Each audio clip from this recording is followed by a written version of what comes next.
2025 budget proposal, the question and answer. I will give it to the House of Representatives to decide on the 2025 budget. Honorable Rosas, will proceed. Madam Chair, ngayon tayo sagutin, Madam Chair. Hindi ko maintindihan kung bakit tayo ayaw sagutin. Napakasimple po ng mga tanong natin. It is about dates. It is about Si Aking mahilig sa bike. So ayaw tayo sagutin at Magto 2 years old pa lang. ng publiko. Hilig na sa bike. Publiko po ay may karapatang malaman ito. Kaya po tayo nagka-question. Lakas yun. Madam Chair. This is about transparency and accountability. And it doesn't present the office of the Vice President. Madam Chair. Yes, Madam Vice President. She may not like my answer.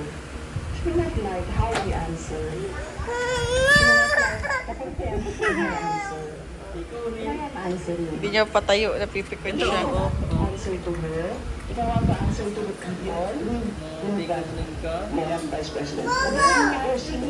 Galing kay ni Lolo?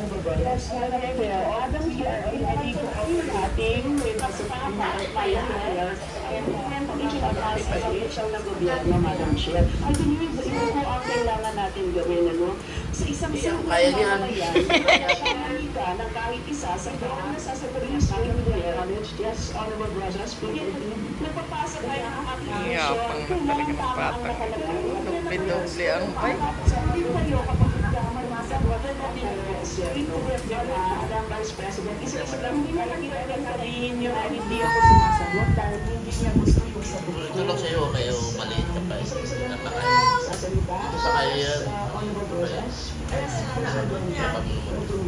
Thank you, Madam Chair. Madam Chair, kailan sa iyo yata yung liquidation report ng 2022 Confidential Fund sa Intelligence and Confidential Fund Audit Office ng Commission on Audit.